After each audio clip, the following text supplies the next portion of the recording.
Bien, si no hay preguntas, vamos a ingresar a mi pantalla.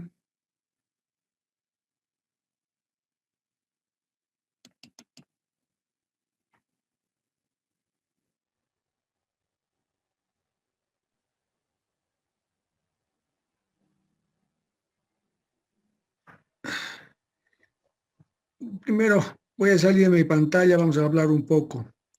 A ver, antes, cuando hablamos de imágenes, no había mucha posibilidad de hacer estudios sobre el cerebro. No se podía ver el cerebro. La única técnica que existía para hacer eh, estudios de imagen eran las radiografías, es decir, los rayos X. Y esto permitía observar el hueso, es decir, observar el cráneo, pero no se podía observar directamente el cerebro.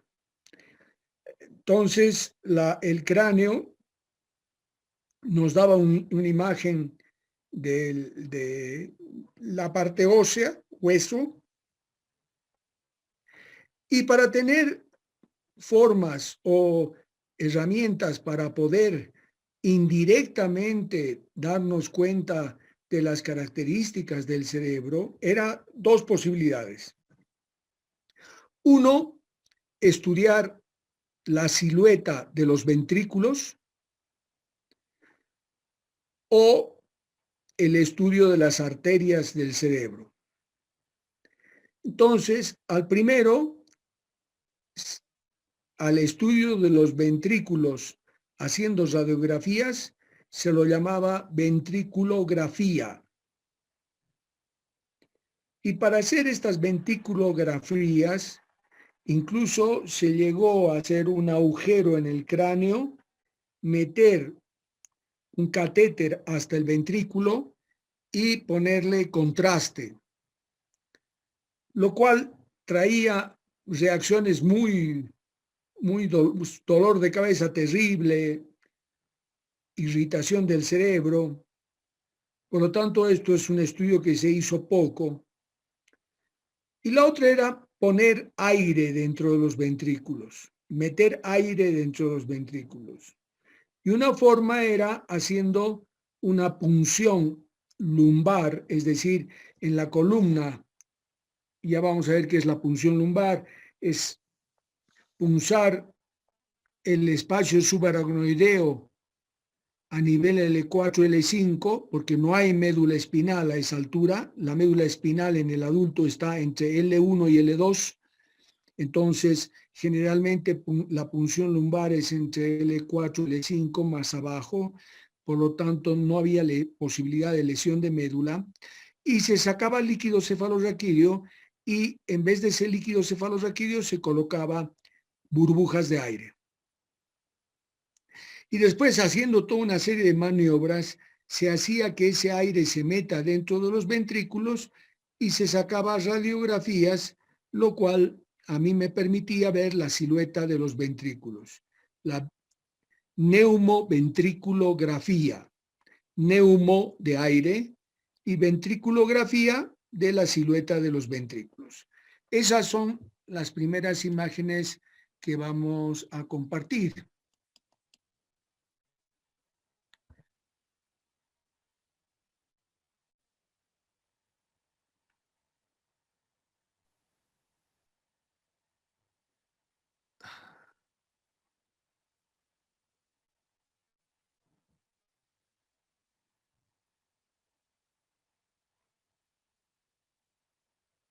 Aquí vemos el aire metido en los ventrículos. Ventrículo de un lado, ventrículo del otro lado. Y cuando estos ventrículos se deformaban, perdían las características de esta silueta, se podía presumir indirectamente que había un tumor o que había algo que comprimía y deformaba esta imagen de los ventrículos.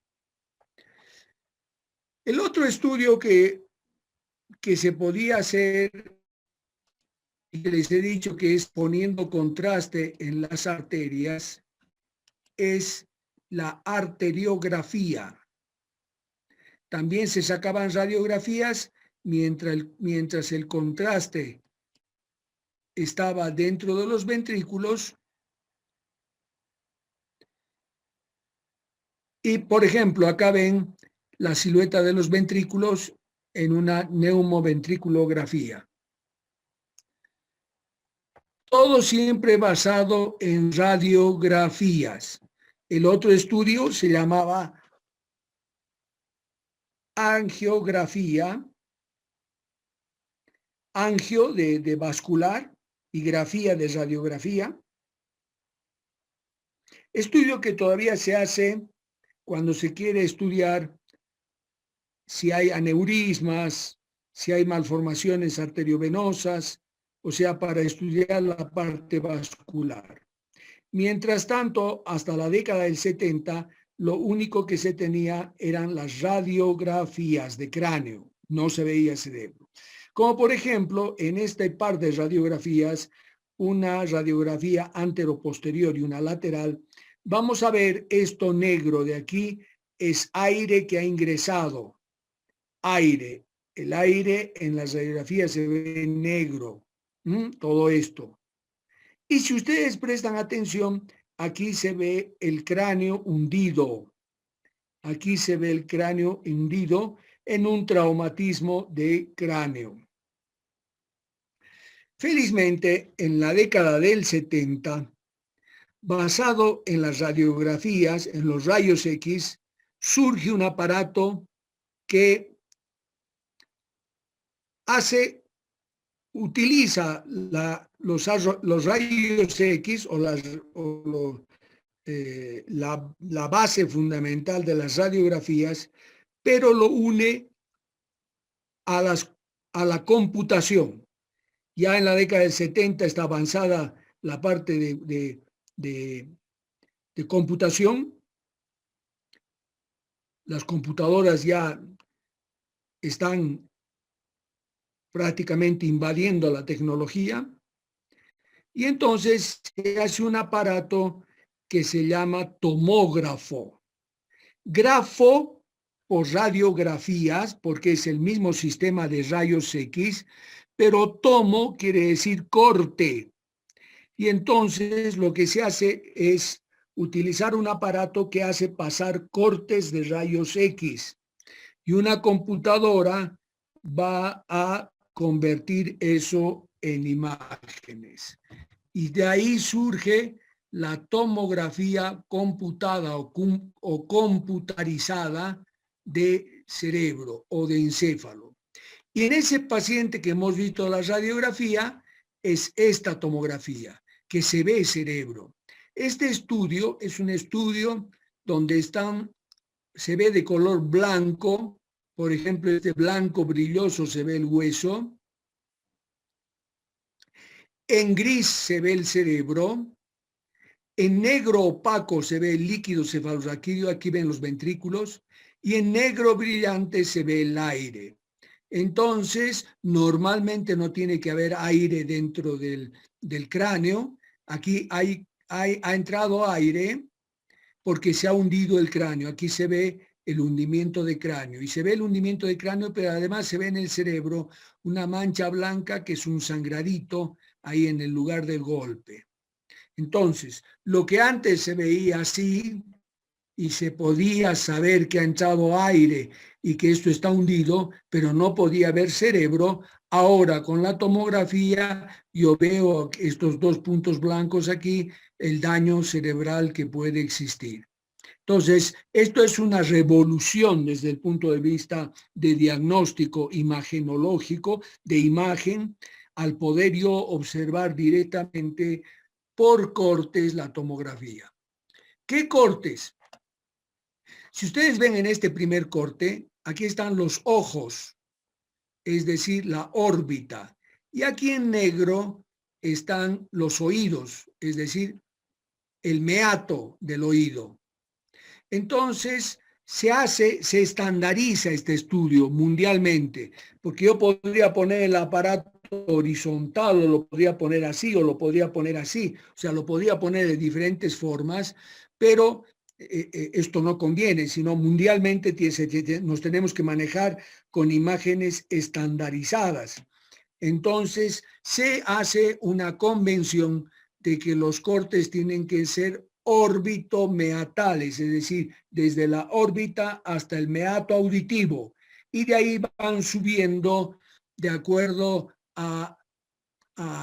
si son cortes de fosa posterior, generalmente fosa posterior se llama el cerebelo, el tronco, cada 5 milímetros, y luego ya que pasamos esto, los cortes son de 10 milímetros hasta llegar. Entonces son cortes que van subiendo, subiendo, subiendo hasta ver la última parte, los lóbulos parietales. Aquí se ve una tomografía donde se ve también, aquí está hundido el cráneo. Mire cómo está metido dentro del cerebro. Y se ve el cerebro en gris, se ve en negro el líquido cefalorraquídeo de los ventrículos. Y aquí se ve una tomografía normal, en blanco el hueso, en gris el cerebro y en negro pálido el líquido cefalorraquídeo que muestra la forma de los ventrículos. Ventrículo lateral, agujero de Monro, tercer ventrículo. Y acá, en una tomografía, un accidente vasculoencefálico isquémico, es decir, un infarto cerebral. Ven que el diagnóstico ya es certero. Si no hubiéramos tenido la tomografía, hubiéramos tenido que sacar una radiografía y haciendo un neumoencéfalo hubiéramos visto que esta forma del ventrículo está comprimido,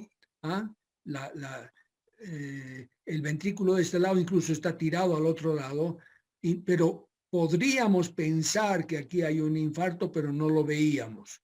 En cambio, en la tomografía sí. Ahí se ve el infarto y aquí un sangrado, una hemorragia dentro del cerebro. Luego, ya con otro tipo de técnicas, surge un avance importantísimo desde el punto de vista de tecnología y surge la resonancia magnética nuclear. Repito, la resonancia magnética nuclear. Magnética, porque estos estudios se hacen en un ambiente con un importante magneto, es decir, es como si tuviese en una habitación un tremendo imán, es un imán tremendamente grande que crea un campo magnético. En ese campo magnético donde yo voy a meter al paciente, voy a hacer que pase una onda de resonancia. Lo que pasa es que en los tejidos, a nivel molecular, los átomos están rebotando y están todos completamente desorganizados. Cada tejido tiene un diferente componente molecular y vuelvo a repetir, los átomos están rebotando.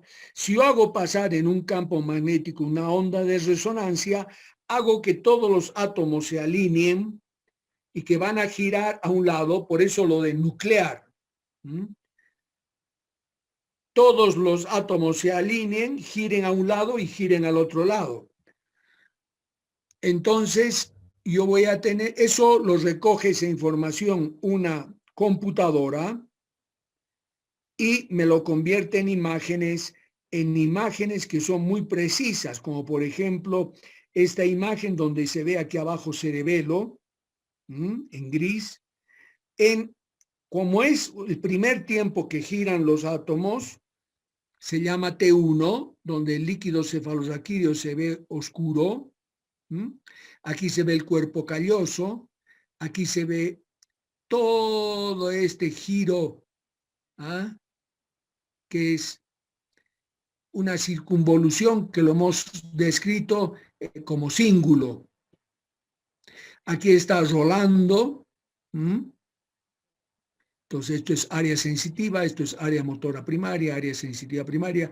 Mire cómo se ve protuberancia, bulbo, mesencéfalo, el acueducto de Silvio, cuarto ventrículo. O sea, se observa todo. Miren la columna vertebral. Es un estudio muy avanzado. Miren cómo se ve. Es una persona añosa, donde se ven los surcos muy insinuados y hay una atrofia cerebral, los ventrículos con los plexos coroideos ahí adentro. Aquí se ve una lesión, que es un infarto cerebral en el cerebro. Y aquí se ve un tumor, por ejemplo. Este es un tumor de hipófisis, que ve que ha horadado, que ha agrandado la silla turca. Y ustedes pueden pensar que este tumor es una especie de pelota. Parece que tiene un diámetro igual en todo lado.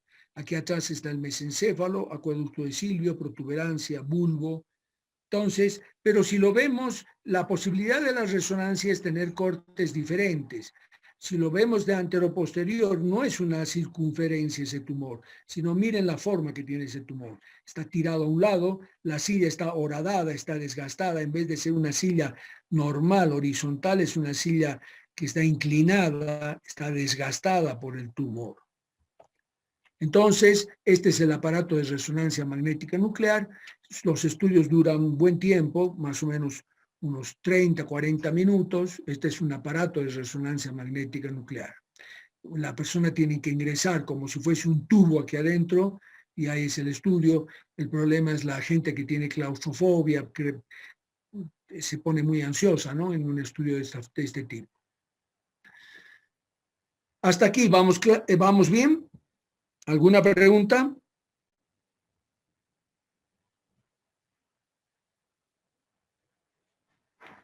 Bueno, si no hay preguntas,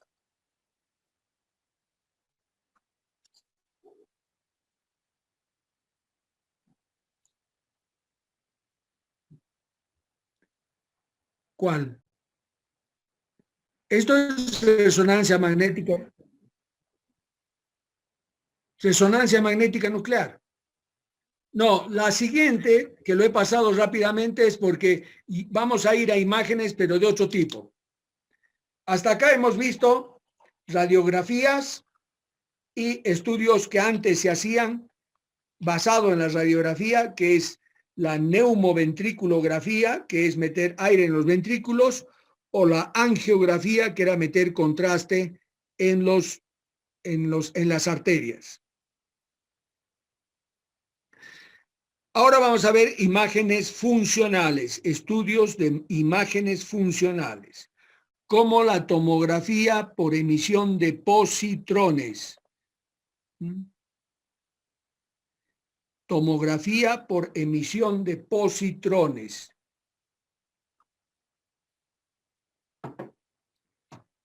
El famoso PET. PET, en inglés, las siglas de tomografía por emisión de positrones. Este es un estudio de fea o de mala imagen, pero funcional. ¿Por qué funcional? Porque yo voy a estudiar el metabolismo. Las zonas que tengan mayor metabolismo van a tomar colores más intensos. Entonces, como una de las sustancias que más se va a utilizar para el metabolismo es la glucosa, yo puedo meter a una persona, le puedo inyectar glucosa, pero marcada con radioisótopos. Entonces, vuelvo a repetir, ¿cómo es la técnica? Por ejemplo, son varias las técnicas que se pueden utilizar. Una de las más utilizadas es inyectar glucosa con radioisótopos. Y luego se hace el estudio, es un aparato de tomógrafo, pero lo que va a captar las imágenes son las zonas que más metabolismo, es decir, ¿por qué son funcionales? Porque mientras estoy yo pensando, produciendo procesos mentales o cualquier tipo incluso se puede presentar imágenes y cómo reacciona una persona a la observación de esas imágenes, cómo el cerebro capta y funciona. pero basándose en que las zonas activas del cerebro van a producir mayor metabolismo. Y eso, desde el punto de vista de imagen, muestra colores más intensos, como estos rojos. Pero si ustedes ven, la imagen no es buena. Esto es lóbulo frontal, aquí está el lóbulo temporal, yo sé que estos son los occipitales, yo sé que aquí está el tronco, pero porque yo domino el tema, aquí están los ventrículos, pero no es buena imagen.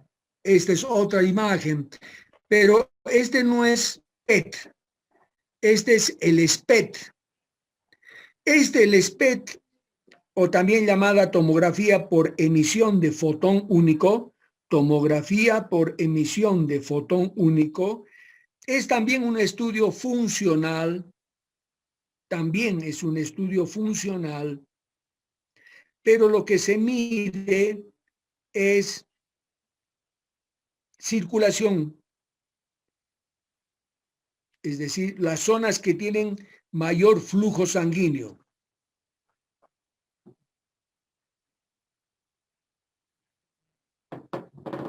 Entonces, tanto el PET como el SPET son estudios funcionales con fea imagen, donde en el PET, que es el que más se usa, se miden actividades metabólicas, y el SPET flujos sanguíneos. Aquí tenemos un SPET, por ejemplo, en una enfermedad de Alzheimer, cuando está empezando la enfermedad, miren, todavía hay mucha zona funcional roja, y 2 años después, donde ha disminuido muchísimo la parte funcional, porque se han muerto muchas neuronas, porque hay menor cantidad de sinapsis, menor cantidad de neurotransmisores.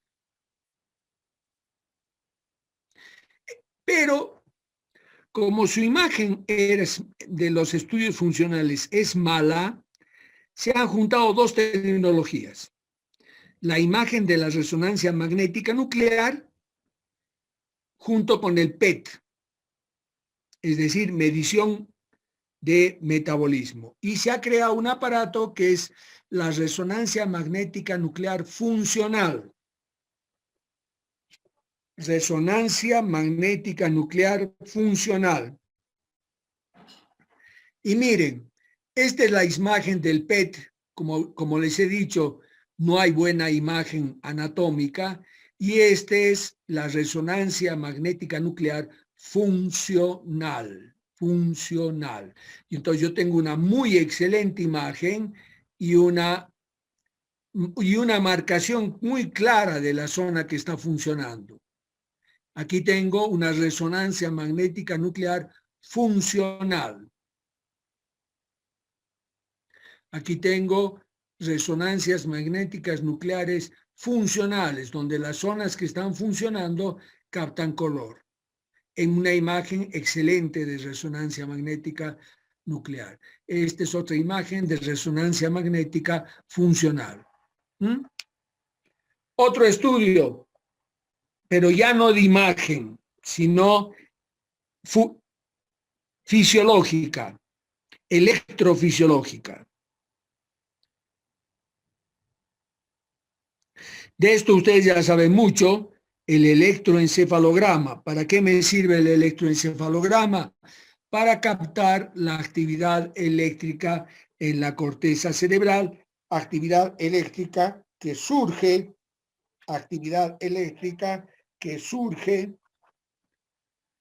de la sinapsis, de las aferencias del tálamo y las dendritas de las células piramidales que van a producir PEPs y PIPs. Y eso mide el electroencefalógrafo. Con diferentes ritmos electroencefalográficos. Ritmo beta, ritmo teta, ritmo delta. Por favor, esto vuelva a tocarse el tema de electroencefalografía en métodos de diagnóstico. Así que tienen que repasar electroencefalografía, sus ritmos. Otro estudio es la electromiografía. Y mio viene de músculo. Electromiografía.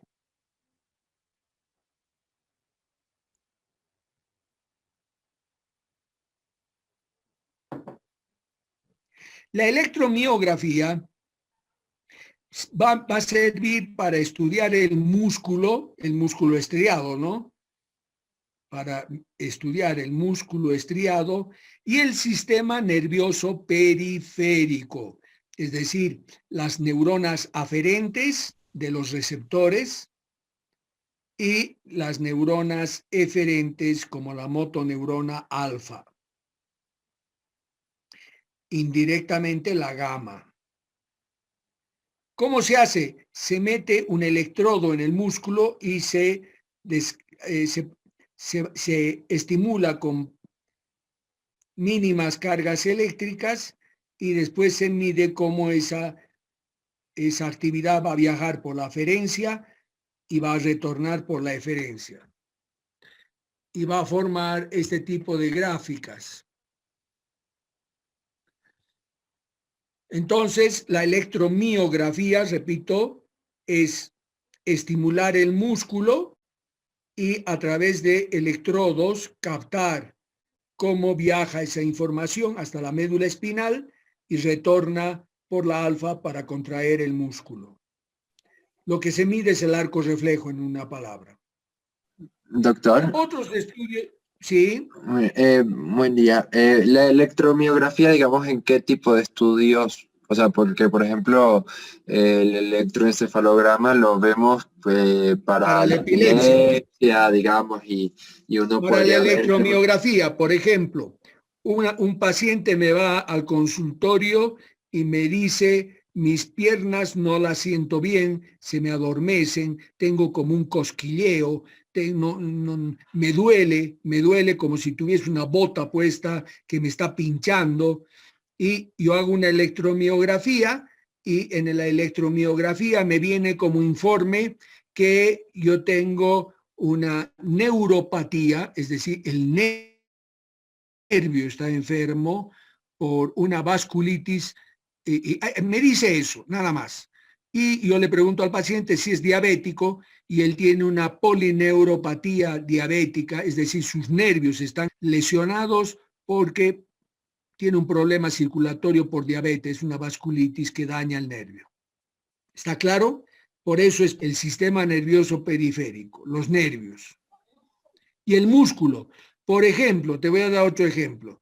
Una persona hace 15 días tenía una diarrea y ahora llega a la consulta sin poder caminar, no tiene fuerzas, apenas se mantiene en pie.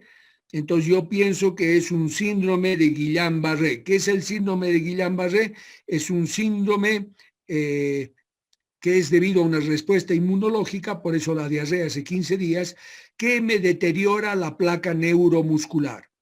Entonces yo le pido una electromiografía y en la electromiografía me corrobora de que hay una lesión en la placa neuromuscular, es decir, el músculo no se puede contraer bien porque la motoneurona alfa en la placa neuromuscular no hace que el músculo pueda estimularse como se tendría que estimular.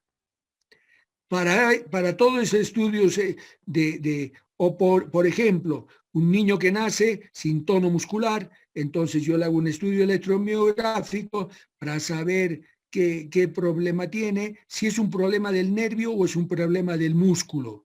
Y había sido una enfermedad del músculo, es una miopatía.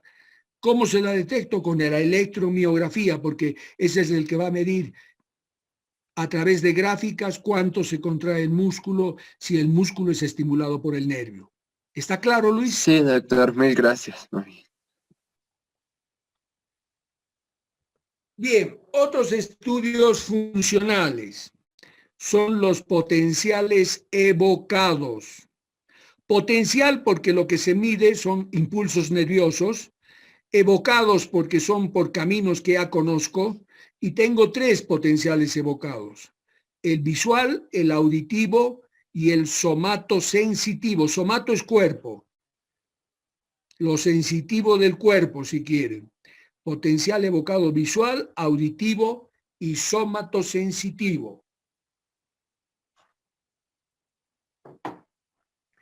Visual, como está ahí en la imagen, son flashes que estimulan la visión o una pantalla con dámeros, es decir, con cuadrados que se encienden y se apagan. Eso se estimula y a través de electrodos se ve cómo esa información va a ir por toda la vía visual hasta llegar al área visual primaria y al área de la asociación parieto-temporo-occipital.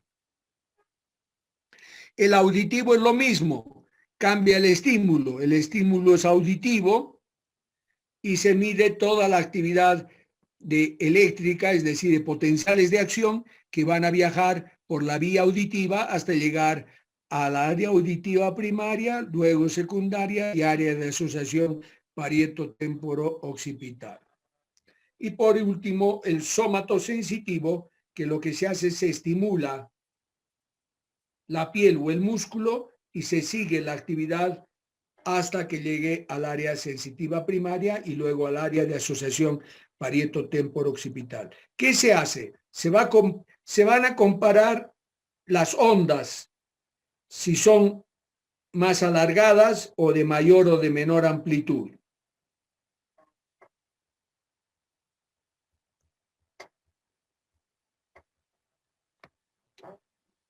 Con estudios funcionales, entonces tendríamos la electroencefalografía, la electromiografía y los potenciales evocados.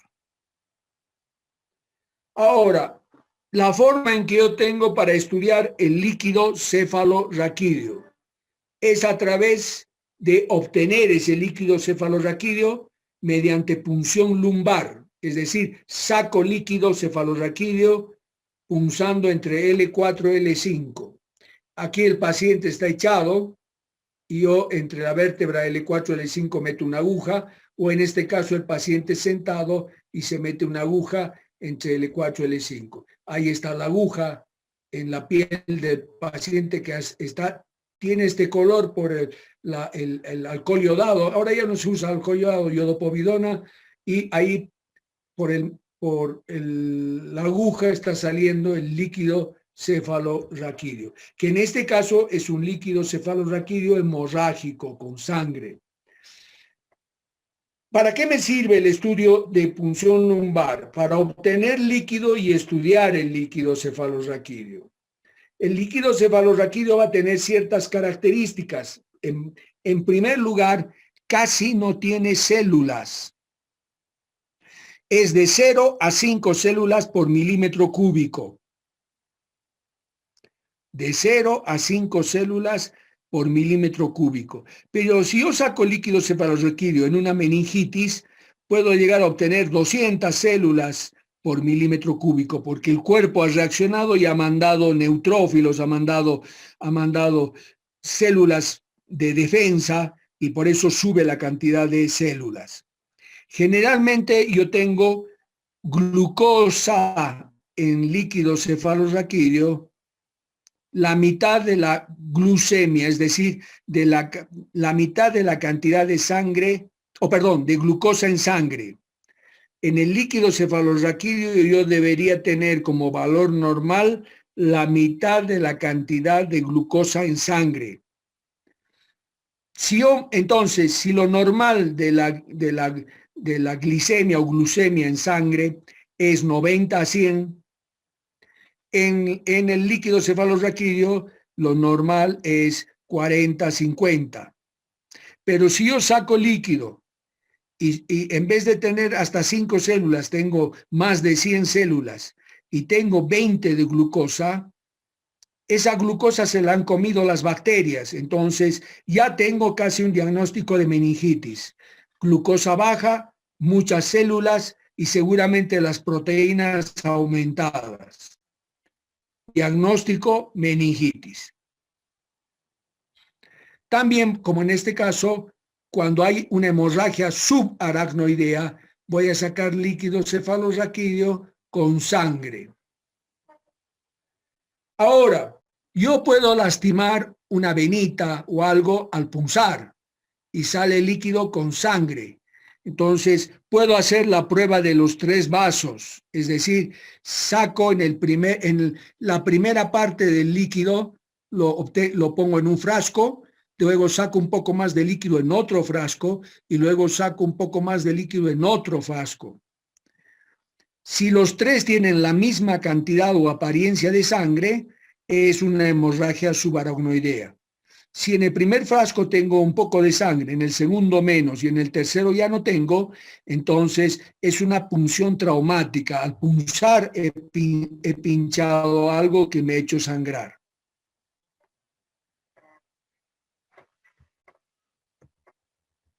Bien.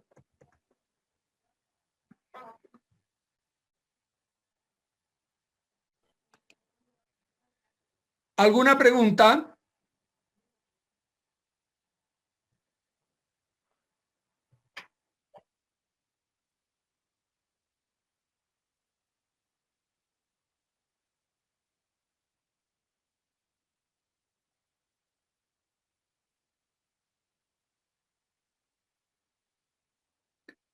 No, no con el cari cari, pero yo tengo la mala experiencia de que no sé por qué los originarios no permiten, no te dan permiso a hacer punciones lumbares.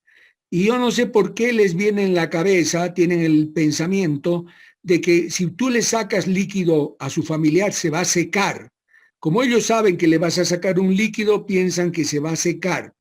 Cuando este líquido se produce medio litro por día, normalmente se sigue produciendo.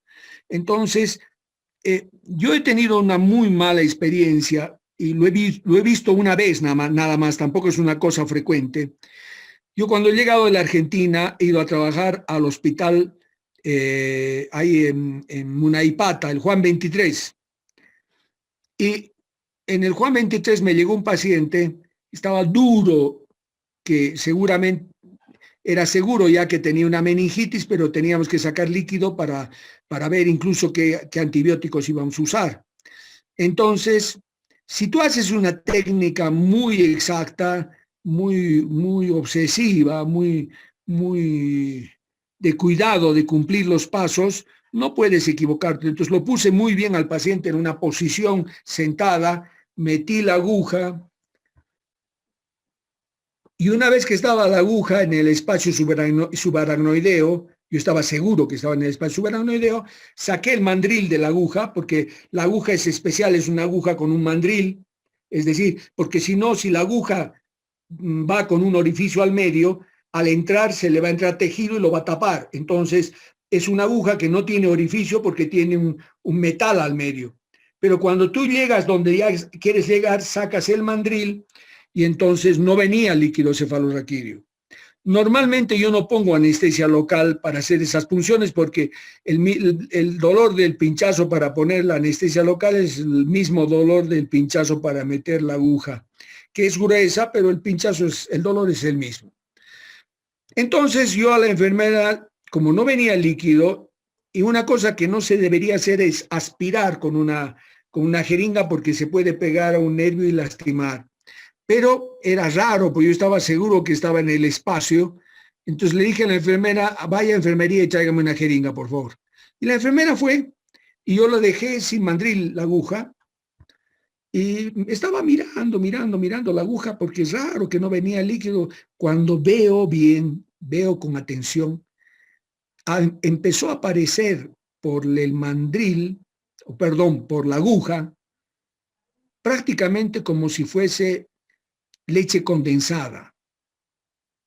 Esas características tenían un líquido que debería ser un líquido tremendamente transparente. La característica del líquido cefalorraquídeo es un transparente brilloso que lo llamamos nosotros los médicos cristal de roca.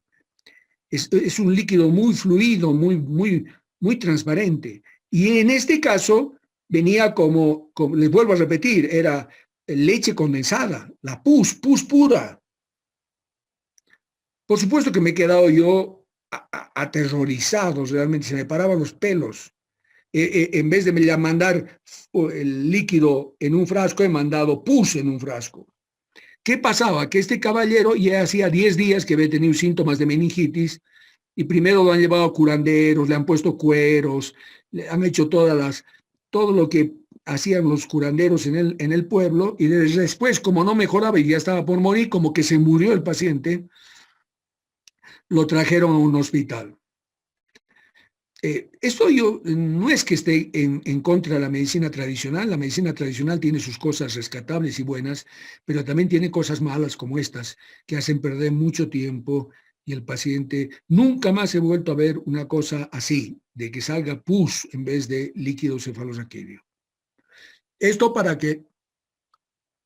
contestarte, Roberto, no es el cari, creo que grita grasa, no el líquido cefalorraquídeo, pero sí hay una renuencia, hay una falta de colaboración de la gente campesina, indígena, originaria, como la quieras llamar, por ignorancia, que le punces a un paciente. Y en algunas ocasiones hacemos tratamientos sin poder punzar un poco el tratamiento porque sabemos que tiene una meningitis y no nos permiten hacer bien el diagnóstico. ¿Alguna pregunta? Sí, doctor, quería ver si podíamos de repente repetir un rato el SPECT. Mi audio mi computadora es nueva y está así como fallando un poquito y no he podido. El SPECT es un estudio funcional de imagen, ¿eh? Es un estudio de imagen funcional con colorcitos intensos, pero en vez de medir como el PET el metabolismo, lo que mide es la circulación sanguínea, es decir, el flujo sanguíneo. Las zonas que están funcionando, como yo ahorita te estoy hablando, si me hicieras un SPECT, seguramente de mi hemisferio izquierdo, vos verías que la zona de Broca, toda la zona cerca al área motora secundaria, tomaría color intenso. ¿Por qué? Porque ese lugar está funcionando, porque yo estoy hablando, y eso se mide con SPECT, que es flujo sanguíneo. Si es PET, es metabolismo.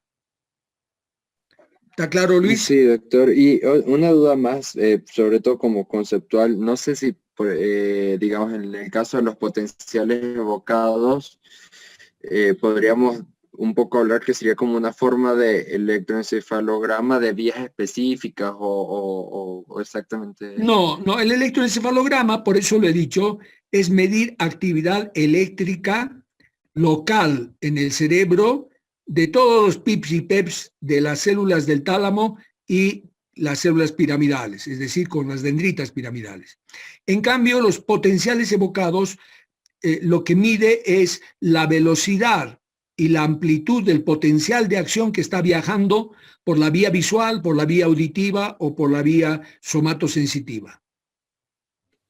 Ya, pero digamos, igual usamos electrodos, un poco el Sí, sistema. igual se mide electrodos, se pone electrodos en el camino. Ah, ya, súper, gracias. ¿Alguna pregunta?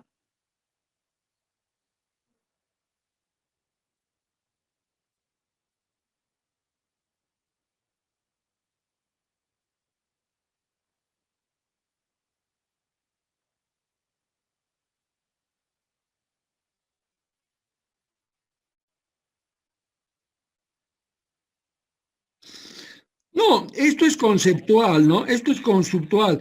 Por ahí, si a vos te llega, tú eres psicopedagogo en un colegio, digamos, o en una institución educativa, y tienes un niño con problemas, eh, y lo vas a mandar, tú crees que no es un problema psicológico, sino es un problema neurológico, lo mandas de un neurólogo o sugieres que tenga una valoración neurológica y el neurólogo le ha hecho un electroencefalograma y te lo manda. Y vos dices, el electroencefalograma es normal, pero no tendrá un estudio de imagen. ¿No será que al niño habría que hacerle una tomografía computada de cerebro también? Porque por ahí tiene los ventrículos grandes, nadie se ha dado cuenta, y lo único que están haciendo es medirle la actividad eléctrica. Esta es una cosa que pasa muy seguido. ¿Ah? Entonces, Tú puedes pedir otro tipo de valoración con otro neurólogo que sea más avesado, mejor, no sé qué palabra usar, que te va a decir, además le hemos sacado una tomografía computada del cerebro que es normal. La, está excelente, Roberto, tu pregunta, porque parecería que esto no tiene aplicabilidad. Y acordate de mí, Roberto, que en toda tu carrera de psicopedagogía no va a haber otra persona que te hable como en esta materia de primer semestre, qué es una tomografía computada, qué es una resonancia magnética. Y el día de mañana, si tú estás, vuelvo a repetir, a cargo de niños, tienes que tener un concepto de qué es una tomografía, qué es una resonancia, qué es un electroencefalograma, qué es un potencial evocado. Yo creo que eso es necesario.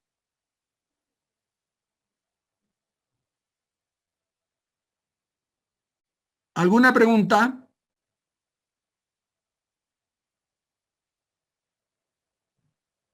¿Alguna pregunta?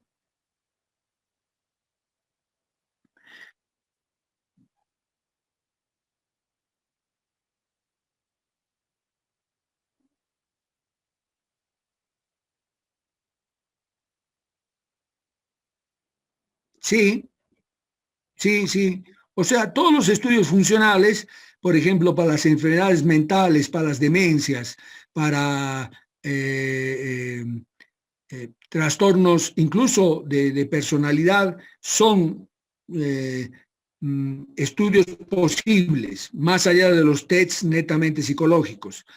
Eh, los estudios neurológicos que más se utilizan, lo que te he mencionado, la electroencefalografía y los estudios de imagen, sean tomografías o resonancias, de acuerdo a las características de las enfermedades que presenten. Eh, estudios como la electromiografía, por ejemplo, en cuadros más médicos que psicológicos o de personalidad. Eh, eh, no sé si te estoy respondiendo, Roberto, la pregunta, pero sería así. Los cuadros funcionales, los estudios funcionales más en cuadros psiquiátricos, los estudios más de imagen y fisiológicos en cuadros neurológicos.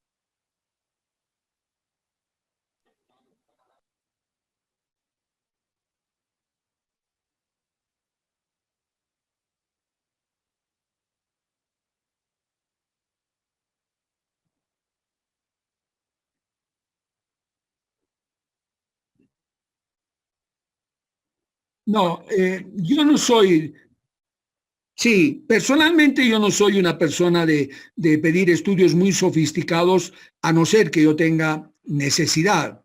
Pero, por ejemplo, a mí a veces me remiten niños a mi consultorio, a pesar de que yo soy neurocirujano, pero siempre hacemos neurocosa, ¿no? Niños con problemas justamente de colegios o el psicopedagogo que ha pedido una valoración eh, a la parte médica, a un neurólogo, y me caen en el consultorio. Yo lo que normalmente hago es una tomografía computada del cerebro para descartar que no hay algún problema cerebral y un electroencefalograma. Y además el examen neurológico, ¿no? O sea, revisarlo al niño, no solamente pedirle estudios. Desde el punto de vista ya de la edad que tiene y la edad de maduración, eso ya se encarga la parte de valoración psicológica. Entonces, integrando todo entre la evaluación psicológica y la evaluación neurológica, se llega a un diagnóstico si es orgánico o no es orgánico.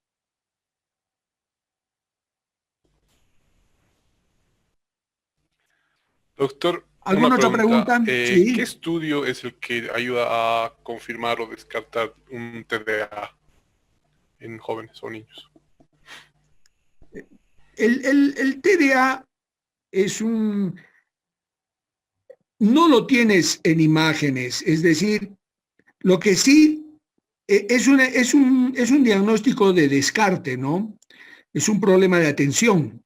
Entonces, lo que tienes que, en primer lugar, descartar que no haya algo que te traiga un problema de atención. Generalmente, tomografía computada de cerebro, un electroencefalograma Y con esos dos estudios, si son normales, y has descartado que el paciente no tenga un problema eléctrico, una epilepsia, alguna cosa así, o que tenga un tumor cerebral, un accidente cerebrovascular, una lesión de nacimiento, etcétera, etcétera, ya le haces toda una serie de generalmente los test de atención, que son ya, corren por el psicólogo, y ya con eso haces un diagnóstico de trastorno de atención.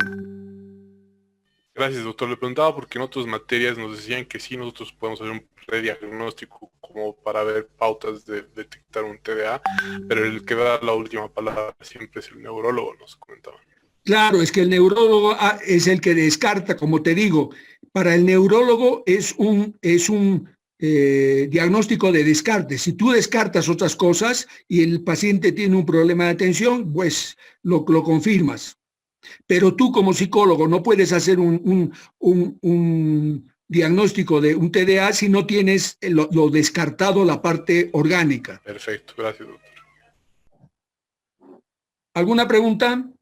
Sí, doctor, antes de que se me olvide, había mencionado cuando le pregunté lo del electromiograma, Biografía, sí.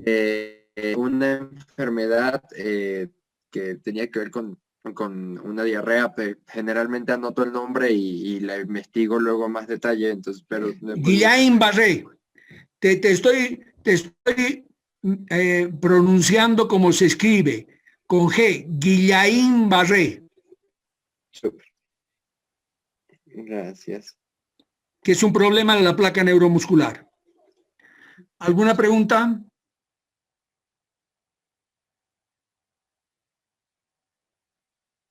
¿No hay más preguntas? Bien, si no hay más preguntas, el día miércoles, es decir, pasado mañana, vamos a hacer un repaso de todo lo avanzado y el próximo lunes y miércoles estamos dando el tercer parcial.